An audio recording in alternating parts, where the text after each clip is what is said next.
Kapag galing sa hirap, mas matapang sa buhay.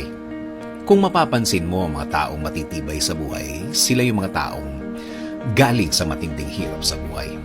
Mga naranasang grabe sa bigat ang mga problema na kung mararanasan sa buhay ng isang simpleng tao, susuko at susuko talaga. Aayaw at aayaw talaga. Bigla na lang titigil at tatanggapin na lang ang nangyari.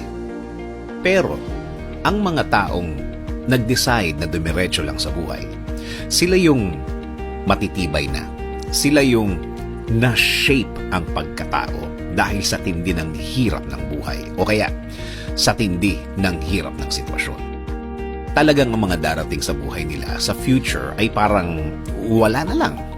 Tama, manggaling na sila sa pinakamahirap, pinakamatindi. Oo naman, nasa kanila ang desisyon kung ayaw na nila. Pero, ano ang pakinabang kung aayaw na sila? Sa bandang huli, sila ang talo. Sabi nga nila, bahala na si Lord. Malalakas ang faith ng mga taong ito.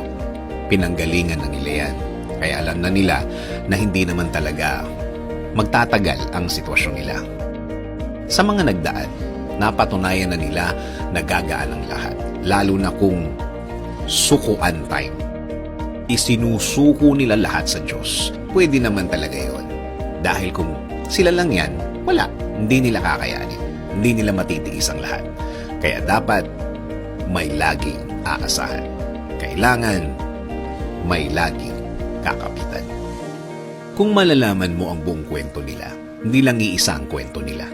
Marami na. Marami ng pagkakataon na ang pakikipag-usap nila o niya sa Diyos ay napakatindi. Minsan pa nga, naiiyak pa yan. Naluluha. Dahil oo naman, hindi lang siya apektado sa sitwasyon niya. Damay ang mga taong mahal niya. Damay ang mga taong malapit sa kanya.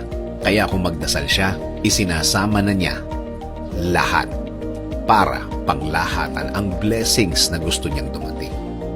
Kung titingnan mo ang buhay niya, maayos to. Kasi may guidance galing sa taas.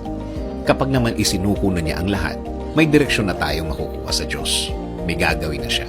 Makikita mo at gagaan na ang lahat.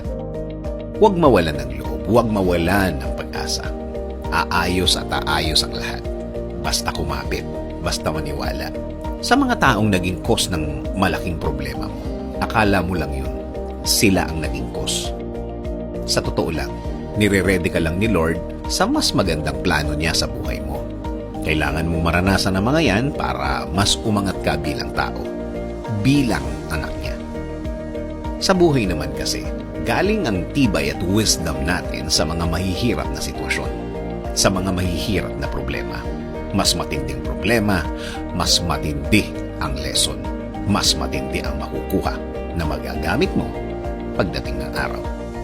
Sa dulo, lagi namang maganda ang plano ng Diyos sa'yo. Sabi nga sa Jeremiah 29:11, "For I know the plans I have for you, declares the Lord, plans to prosper you and not to harm you, plans to give you a hope and the future."